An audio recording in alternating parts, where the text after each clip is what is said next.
Et pour aller un peu plus loin, Philippe Pascot est sur le plateau de 7 jours BFM, politologue, auteur. Vous avez fait ces dernières années, vous vous êtes fait ces dernières années une spécialité d'aller fouiller du côté des politiques. Vos derniers livres, Pilleurs d'État, Délit d'élus, Du goudron et des pluies, et plus récemment, allez presque tous vous faire 5 petits points. 5 points de suspension. De suspension, merci d'être avec nous.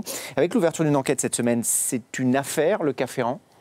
Oui, c'est une affaire. Et puis bon, Pesquet est redescendu sur Terre. Donc c'est vrai qu'il y a des gens qui nous ont fait rêver et maintenant ils sont sur Terre. Je voudrais qu'on parle de ce projet de loi de la moralisation de la vie publique qui a été présenté cette semaine par le garde des Sceaux. Est-ce qu'il aurait, ce projet de loi ou cette loi, si elle était votée, empêché un cas Ferrand ? Pas du tout. Puisque de toute manière, ce qu'il a fait, c'est complètement légal, mais complètement immoral. Qu'est-ce qui ne va pas alors dans ce qui a été présenté cette semaine ? Par exemple, parmi les propositions en ce qui concerne le non-emploi des proches. Le non-emploi des proches, c'est bien, ça répond à une demande, mais c'était pas ça qu'il fallait faire. Entre guillemets, on n'a pas travaillé sur le profil ni sur les compétences. Quid des maîtresses et des amants des députés? Quid du fait qu'un député va pouvoir embaucher l'enfant de quelqu'un d'autre ou la femme de quelqu'un d'autre? En le déclarant. En le déclarant, c'est bien. Heureusement qu'il le déclare. Mais de toute manière, il fallait déjà le déclarer. Mais encore une fois, on a fait une demi-mesurette pour répondre à un gros problème, comme font la plupart des politiques. Alors ça, c'est pour le non-emploi des proches. Sur les conflits d'intérêts, est-ce que ce projet de loi on a touché à répond tout. aux problèmes qui peuvent se poser? On a touché à presque tout, sauf au métier d'avocat. Moi, je n'arrive pas à comprendre qu'on puisse être parlementaire et avocat en même temps. On peut toujours être avocat. On pourra quand même être avocat tout en étant parlementaire. Moi, je ne comprends pas comment, quand on est là, il y a des risques de conflit d'intérêts? C'est évident.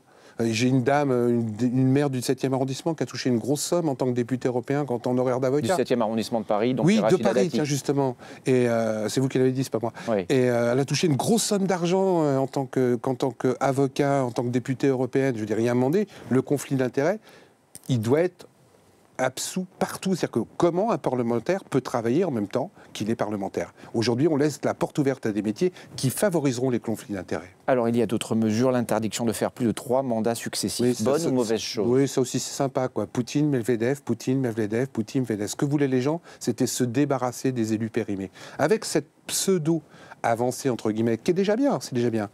Ils vont faire 2 mandats, puis ils vont faire autre chose, et puis ils seront encore là 40 ans. Ça ne changera pas le problème. Il fallait limiter les mandats dans le temps. C'est-à-dire qu'un élu ne pouvait pas faire plus de 3 mandats, point, et rentrer chez lui. Ça évitait de les installer dans l'opulence. Là, on les a encore pour 40 ans. Alors, et il y a plein d'autres choses. C'est justement ce que j'allais vous demander. Par rapport à ce qui existait jusqu'à présent en matière de contrôle, par exemple, qu'est-ce qui a changé dans le mauvais sens? Dans le mauvais sens, on a avancé, mais on fait un pas en arrière, un pas en avant, 2 pas en arrière. La question du casier judiciaire, je sais que c'est quelque chose que vous avez beaucoup travaillé. Mais moi, je suis fou. On est les instigateurs d'un dépôt de loi qui s'est fait le 1er février 2007 à l'unanimité des partis politiques. Je ne le retrouve plus dans ce qu'a proposé M. Bayrou. J'ai peur. J'ai peur. Je vois, on va interdire pendant 10 ans aux élus condamnés sur la probité. Mais là, on parle du casier judiciaire vierge. Oui, moi, je parle du casier judiciaire. Mais là, on ne parle plus du casier judiciaire vierge. Et moi, je suis très inquiet. J'espère que le gouvernement Macron n'a pas supprimé, ne va pas enterrer cette loi qu'on a eu beaucoup de mal à déposer. En plus, c'est bizarre. Et j'appelle là toutes les associations féministes. Je ne vois pas le fait que les délits de mœurs sexuelles soient dans ce que M. Bayrou a proposé. Juste la probité, les détournements d'argent. Mais pour moi, un délit sexuel, comment un élu peut encore se présenter? C'est-à-dire qu'un élu peut violer quelqu'un, par exemple, sans être inquiété. Ou harceler. Et apparemment, je n'entends pas ça dans le discours de M. Bayrou. Je suis très inquiet sur la suite de cette loi. Si jamais il retire la loi sur le casier judiciaire vierge, je pense que l'ensemble des populations ne vont pas être contents. En 2 mots, Philippe Pascot, qu'est-ce qu'on peut faire de plus?